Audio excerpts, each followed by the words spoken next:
ప్రభు స్తోత్రాలు. ఈ దినము 1 యోహాను పత్రిక 5వ అధ్యాయం 4వ వచనం. లోకమును జయించిన విజయము మన విశ్వాసమే. This is the victory that has overcome the world.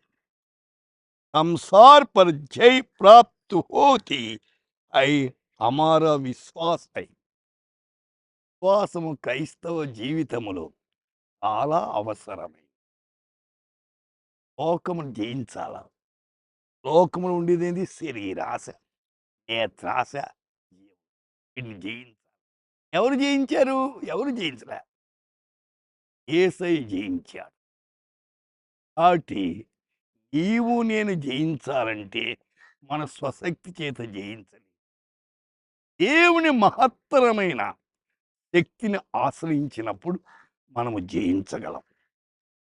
యోహాను సువార్త 16:30 లోకములో మీకు శ్రమలు వస్తాయన్నాడు, అయినను ధైర్యము తెచ్చుకోనండి, నేను లోకాన్ని జయించాను. ఏ సేవకు నేను లోకాన్ని జయించని చెప్పాడా? ఏ టీవీ స్పీకర్ అయినా, ఏ కన్వెన్షన్ స్పీకర్ అయినా, ఏ పాస్టర్ అయినా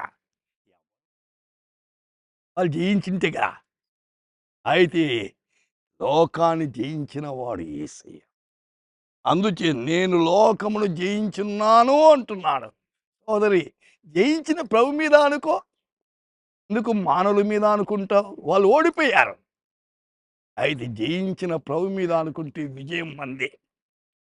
రోమా 8:30 మనల్ని ప్రేమించిన వాని ద్వారా మనం వీటన్నిటి అత్యధిక విజయం పొందుతున్నాం అని మనం ప్రేమించాడు, తన బిడలుగా చేసుకున్నాడు, తన వారసులుగా చేసుకున్నాడు, పరలోక పౌరులుగా ఆయన స్వీకరించాడు.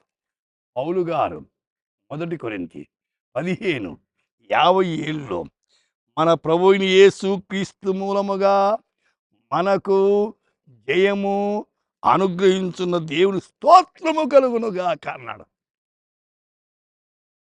దేవుడు విజయాన్ని ఇస్తుంటే దేవుని స్తుతించవా? పనికిరాని వాటిని బట్టి స్తుతిస్తావే. విజయం ఇచ్చిన దేవుని స్తుతించాలి. దేవుడు స్తుతి స్తోత్రాల మీద ఆధారపడినవాడు. ఆయన స్తుతించుట ఎంతో మనకు జయం అనుగ్రహించేది. జయమంటే ఓటమి కాదని ఓటాన్ని ఓడిగొట్టినవాడు, విజయాన్ని ప్రసాదించినవాడు. ఆయన మీద ఆనుకుందాం, ప్రార్థన చేద్దాం. ప్రభువా, ఎందరూ ఈ వాక్యం వింటున్నారు, వాళ్ళు ఓటమిని తీసివేయండి, అపజయాన్ని తీసివేయండి, జయాన్ని దయచేయమని కనికరించి కృప చూపించమని యేసు నామమున ప్రార్థిస్తున్నాము తండ్రి. ఆమేన్.